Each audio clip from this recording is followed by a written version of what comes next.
Hello, everybody. This is Anthony Crane with Pocket Coach. And today we are going to talk about the collective ownership experiment. And this one is pretty straightforward. So I'm pretty sure we'll be done in the 5 minutes or less. Let me go ahead and set my clock here. I probably should do that before I start these videos, huh? Okay, there we go. And start. Okay, so the collective ownership working agreement, it really is just a working agreement, this one. It's a pretty light experiment. Actually, when we do retrospectives, and we'll have a video on that at some point, you will learn that every good retrospective ends with either new working agreements or new experiments to try. So think about it, a working agreement is an experiment, right? It's one of the easiest kinds of experiments. So collective ownership is really a working agreement, and here's how it works. First of all, what problem are we trying to solve with this one? When individuals own work, you end up with bottlenecks, you end up with quality issues, and then your people risks are significantly increased. For example, people leaving the company, people being out sick, right, whatever. So all these things are increased. And we can easily eliminate that with the collective ownership working agreement. So the hypothesis, if we pair and mob on work, and we have already a video on mob work, pair work is just like pair programming, 2 people, 1 keyboard, we will rarely get slowed down. We will create much higher quality products, and we will reduce the risk of missing a teammate, right? Because we can move forward without them. So this is like a 6-week experiment. Try out the working agreement. After 6 weeks, you'll know whether it's working for you or not. That's about 3 sprints if you're doing 2-week sprints. And pivot or persevere every 2 weeks. Is it working? Do you want to keep going? And then after 6 weeks, it's pretty much culture or not. Typical outcomes. You should expect to see higher velocities on your teams. You should see higher value delivery and higher quality. All 3 of these things will come out of this experiment. Now, skill growth criteria. This is what you got to do. Okay. So first off, you should have an agile board, right? That's a whole nother set of experiments, is that you visualize your work. You have your board up, whether it's in a tool or on a physical board. You got your work up there. And every single ticket is owned by 2 people. Now, we still put owners when we use a tool. We put an owner. That's the person who's accountable to kind of be able to speak to it and move it forward. And and we also try to load balance that so that we don't have accountability all on one person, which it's spread around. But everyone's paired up, and you know who that pair is. Some people actually document their pair in the description or in a comment. Others are just like, nope, my pair is always Anthony, so anything with my name is also Anthony.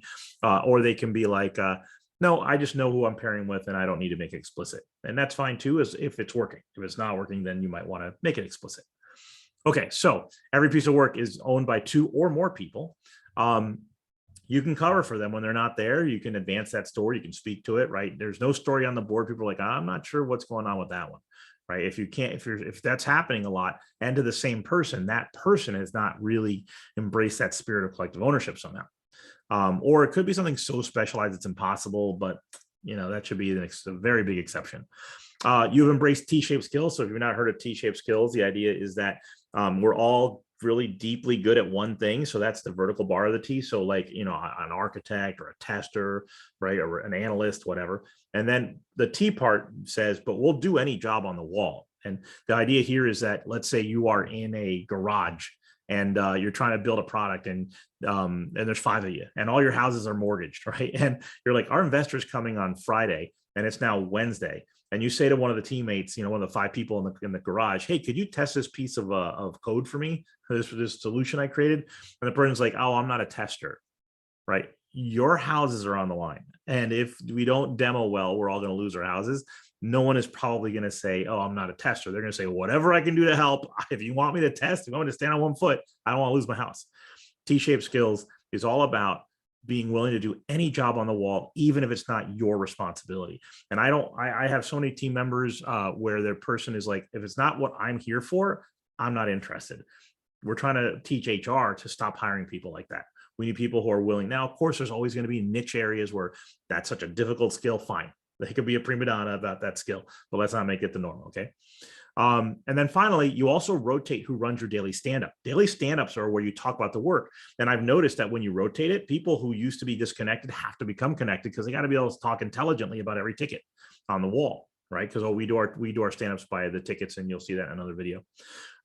You rotate who runs your mob sessions, and every event, like your stand-up, your sprint planning, your sprint review.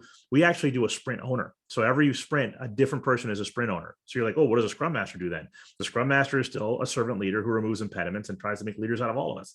but we rotate who runs every event. So this sprint, I'll be the sprint owner. I'm going to run. It's going to start with sprint planning. It's going to, not the daily stand-ups, we rotate those anyway.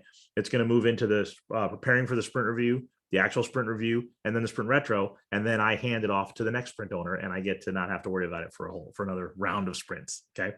The Scrum Master is always helping every one of us. Like when one of us can't show up, they always step up to do the job, even if we were the sprint owner.